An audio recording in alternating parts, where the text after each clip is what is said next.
Serial నటుడు నిఖిల్ గోరింటాకు సీరియల్తో తెలుగు బుల్లితెర ప్రేక్షకులకు పరిచయమై రీసెంట్గా ఊర్వశు రాక్షసు అనే సీరియల్లో నటించారు. అయితే ప్రస్తుతం బిగ్ బాస్లో నిఖిల్ విన్నింగ్ రేస్లో దూసుకుపోతున్న ఈ విషయం మనందరికీ తెలిసిందే కదా. అయితే బిగ్ బాస్ రీసెంట్ ఎపిసోడ్స్లో కంటెస్టెంట్స్ అందరినీ కూడా వాళ్ళ లవ్ స్టోరీస్ చెప్పమని అడుగుతారు. అయితే ఇందులో భాగంగానే నిఖిల్ కూడా తన లవ్ స్టోరీని చెప్తూ కావ్య గురించి చాలా ఫీల్ అవుతారు. అలాగే తన అభిమానులు కూడా ఫీల్ అయ్యేలా చేస్తారు. రీసెంట్గా బిగ్ బాస్కి వచ్చిన నిఖిల్ బిగ్ బాస్లోకి ఎంటర్ అయ్యే ముందు నాగార్జున గారు అడగ్గా తను సింగిల్ అంటూ చెప్పుకొచ్చారు. బిగ్ బాస్కి ఎంటర్ అయ్యే ముందు వీళ్ళిద్దరి ఇన్స్టా స్టోరీలు అలాగే పెట్టే పోస్టులు చూసి అందరూ వీళ్ళిద్దరూ లవ్లో ఉన్నట్లు, అలాగే వీళ్ళిద్దరి లవ్ వివాహం వరకు వెళ్తుంది అని అనుకున్నారు. కానీ మధ్యలోనే వీళ్ళిద్దరూ కూడా అన్ఫాలో చేసుకున్నారు.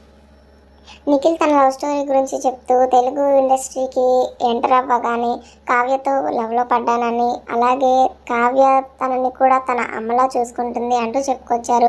కావ్య నుండి దూరం అయితే తన అమ్మ నుంచి దూరమైనట్టు ఫీల్ అవుతున్నానని, బిగ్ బాస్ సీజన్ 8 అయిపోగానే కావ్యతో మీట్ అవుతాను, వీలైతే కాళ్ళ మీద పడి బ్రతిమాలుకుంటాను అంటూ చెప్పుకొచ్చారు. ఈ నిఖిల్ చెప్పిన లవ్ స్టోరీకి బదులుగా కావ్య తన ఇన్స్టాలో ఘాటుగానే పోస్ట్ చేశారని చెప్పుకోవాలి. వీడియోని